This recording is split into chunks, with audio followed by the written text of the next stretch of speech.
जय हिंद, वंदे मातरम, भारत माता की जय।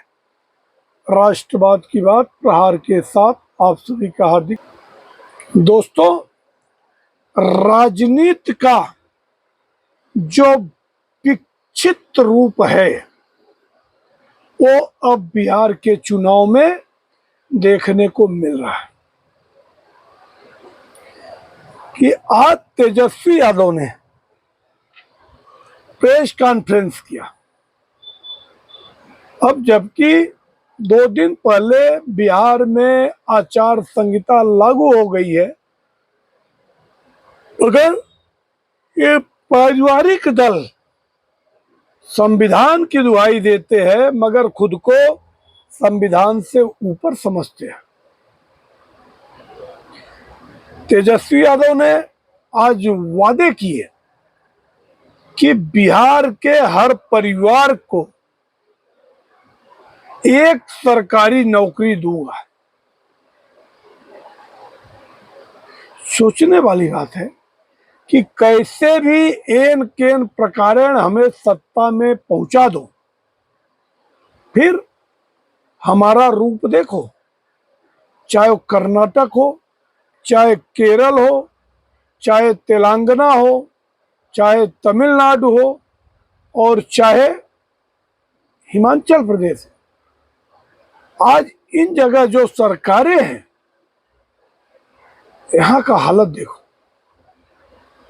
खोखला कर दिया राज्य सरकार को और कटोरे लेके पहुंच जाते हैं केंद्र सरकार के पास कि हमें भीख दो।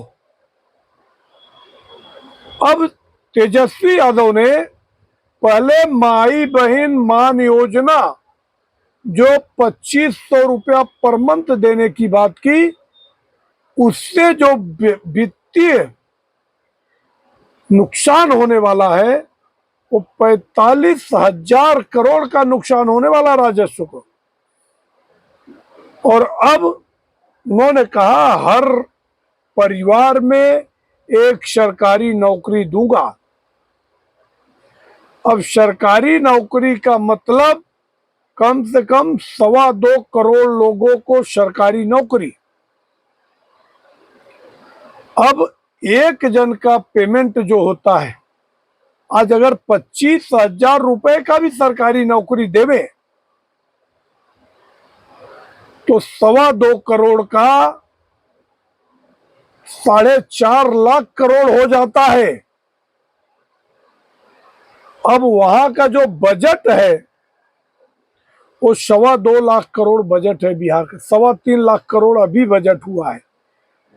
अब 3.25 लाख करोड़ की बजट है और सिर्फ सरकारी नौकरी में दे देंगे 2.25 करोड़ लोगों को 4.5 लाख करोड़। मतलब जनता बेवकूफ है। एक तरफ जात के नाम पे बांटो, दूसरे तरफ धर्म के नाम पे बांटो, तीसरे तरफ अगड़ा पिछड़ा के नाम पे बांटो, चौथा है सरकारी नौकरी के नाम पे जुमला छोड़ के नाम। और अब ये दुविधा की स्थिति बिहार की जनता में है कि बिहार की जनता करे तो क्या करे। इनकी झूठे खोखले वादों में भरोसा करे।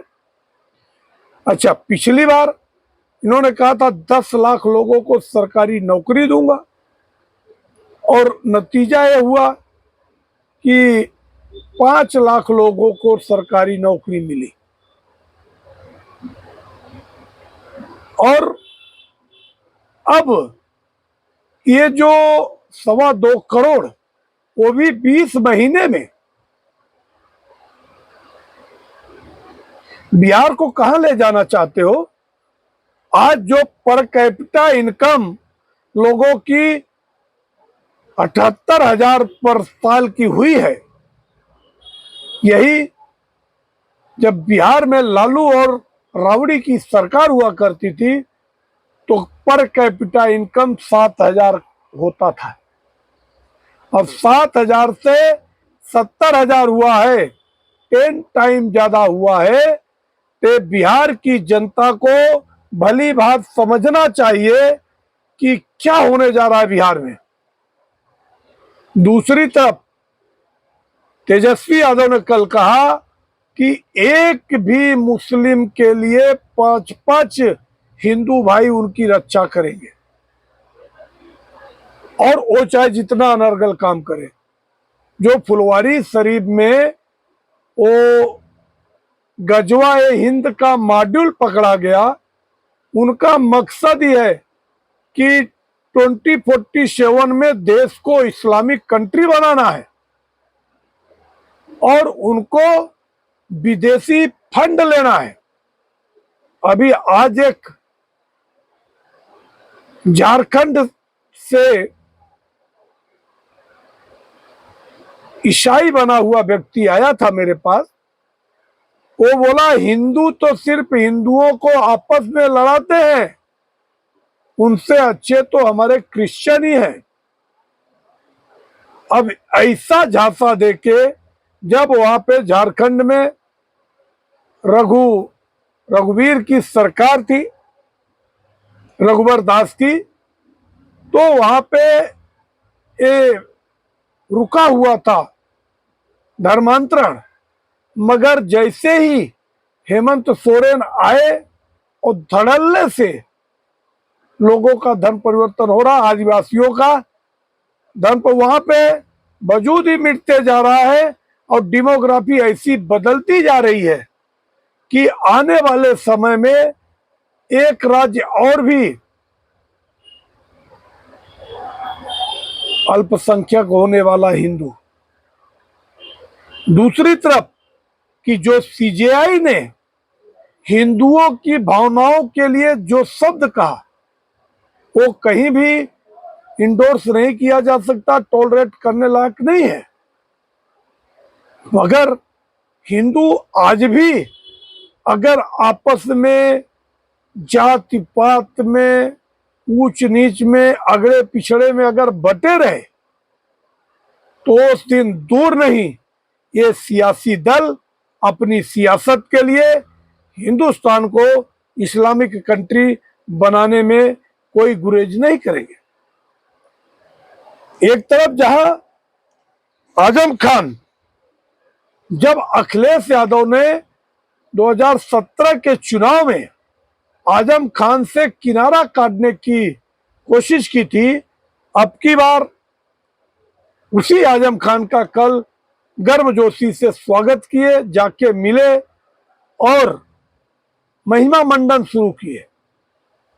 मगर आज जो कि कांची राम की पुण्यतिथि पर, जन्म जयंती पर एक भव्य आयोजन लखनऊ में बहन सुश्री मायावती ने किया, और उन्होंने जम के अखिलेश पे हमला बोला। उन्होंने कहा ये दलित विरोधी है, पिछड़े विरोधी है, और इनके ही शासन में जितने भी योजनाएं कांसी राम के नाम से चल रही थी, या जिन सड़कों पे या पार्कों पे कांसी राम का नाम था, उसको बदला गया। तो ये मैसेज सभी दलित समाज को जरूर देखना चाहिए, और ये जो पीडीए का श्वान रचते हैं, इनसे अलर्ट रहना चाहिए।